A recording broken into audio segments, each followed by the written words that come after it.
Okay, peace, y'all. Saturday, November 6th. Been an exciting day already. Brent's been over. Brent, what's up?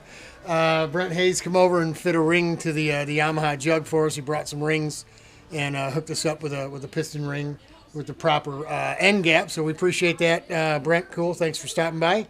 Talk to Bob. Brother Rich is going to come over right now. I've been working on these spindles here. And what we did is we did the video where we zeroed out and we checked the stub axles with up in the air with no weight, with no predetermined weight on it, right?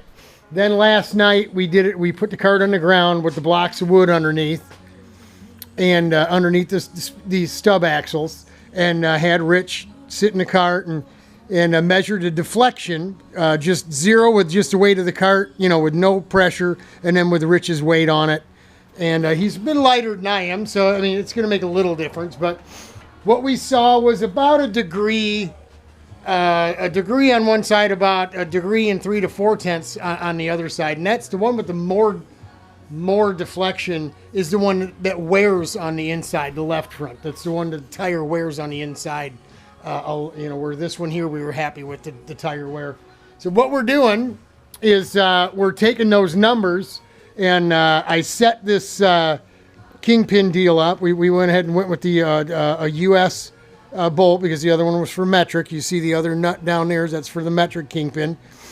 Went ahead and got the spindle bolted in, the OEM spindle, the way it was, and set everything. Determined the spacing that we needed. We measured it with the caliper, cut us a piece of tubing to space this bearing tube up to the right proportion. And we could have just lined it up where we cut off the bolt that was welded on it, right? It's over here somewhere. I got it here somewhere, but we cut the bolt off, right? And here it is. You see there's a little weld left on for where it was on the bottom. So it was like this here. And we cut it as straight as we could. It looks pretty good and straight, but it doesn't matter. We're gonna weld it up. So we put a little taper, a little chamfer on the shoulder of that new stub axle. And we got it at the right height. We've got it tight, everything's tightened down. What we did is we added the extra angle to this kingpin before we put this back on, and slipped our stub axle in for the preload. So we're presetting, just like we did on the vintage zip cart, except that cart was far more flexy flyer than this one. I mean, that had 1.8, 2.2 degrees of flex to the stub axle or the chassis. This one has far less. So we were seeing about 0.6 to 0.9, almost a degree. So this one here, we adjusted. Then after we cut it off, we dropped it back down onto the spacer that we knew we needed, put some washers on the top so it's tight, and then adjusted the stub axle out, and it looks pretty good.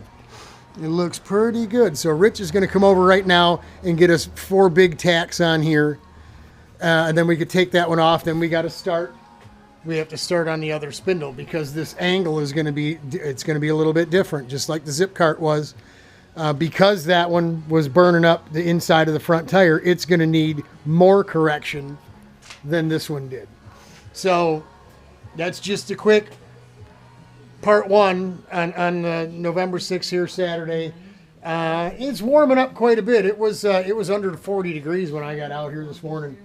And got going, but we'll get both of these with 4 heavy tacks. We'll get the spindles back on the cart, and we'll put it on the ground again and check deflection just to make sure that they're not bowed out now with weight and what have you. And then if they're good to go, we'll pull them back off. Rich can drop them right down on the bench and weld them up good and solid. Then we'll knock the bearings out. We'll take the spindles over to Rich's place. We'll tape off the new stub axle part of the assembly. We'll sandblast all this paint and garbage off of here. Then we'll take the spindles before we put new bearings in, take them in the house, put them in the oven at about 450, 475, heat them up, let them get good and hot for about an hour or so.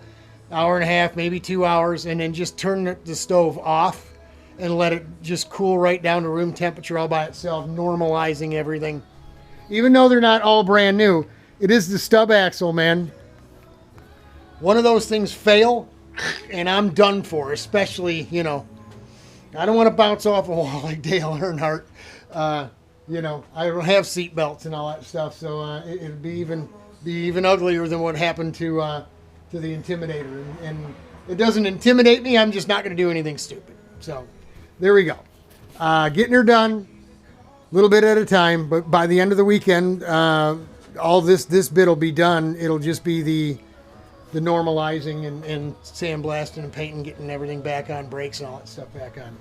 We'll have to end up making new spacers here too, because that's going to be a little different as well. But no big deal. That's it for right now. We'll bring you some more later. Peace out.